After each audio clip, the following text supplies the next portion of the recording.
കേരളം ഇന്ന് നേരിടുന്ന ഏറ്റവും വലിയ വിപത്തുകളിൽ ഒന്നായ ലഹരി വ്യാപനത്തിനെതിരെ വമ്പൻ ബുള്ളറ്റ് റാലി.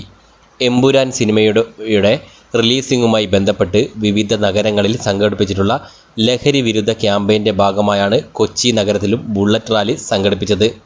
ജെയിൻ യൂണിവേഴ്സിറ്റിയുടെയും ജോയ് ആലുക്കാസിൻ്റെയും സഹകരണത്തോടെ മനോരമ ഓൺലൈനാണ് 100-ൽ അധികം ബുള്ളറ്റുകൾ നിറഞ്ഞ റാലിക്ക് നേതൃത്വം നൽകിയത്. ജോയ് ആലുക്കാസിൻ്റെ MG റോഡിലുള്ള ഷോറൂമിൽ നിന്ന് കാക്കനാട് ജെയിൻ യൂണിവേഴ്സിറ്റിയിലേക്കായിരുന്നു united against drugs rally. Fort Kochi sub collector K മീരയും ജോയ് ആലുക്കാസും ചേർന്ന് റാലി ഫ്ലാഗ് ഓഫ് ചെയ്തു. കേരളം ഇന്ന് നേരിടുന്ന ഏറ്റവും വലിയ വിപത്തുകളിൽ ഒന്നാണ് ലഹരി വ്യാപനമെന്ന് K മീര പറഞ്ഞു. ഇന്നത്തെ യുവതലമുറ ലഹരി ഉപയോഗം പോലെയാണ് കണക്കാക്കുന്നത്. അവർക്ക് അതാണ് കൂൾ ആയിട്ട് തോന്നുന്നത്. ഇതിനെ ചോദ്യം ചെയ്യുന്നവരൊക്കെ അൺകൂൾ ആയിട്ടുള്ളവരും തന്ത വൈബുമാണ് അവർക്ക്. ഇതിനൊക്കെ എതിരെ ഒരു കൂട്ടം ബൈക്കർമാർ ഇറങ്ങിയതാണ് യഥാർത്ഥ കൂൾ എന്ന് മീര പറഞ്ഞു.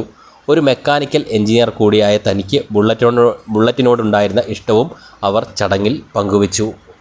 ഈ ചടങ്ങിൽ Joy Alukkas group chairman Joy Alukkas, foundation director Jolly Joy Alukkas, executive director Thomas Mathew തുടങ്ങിയവർ സംസാരിച്ചു.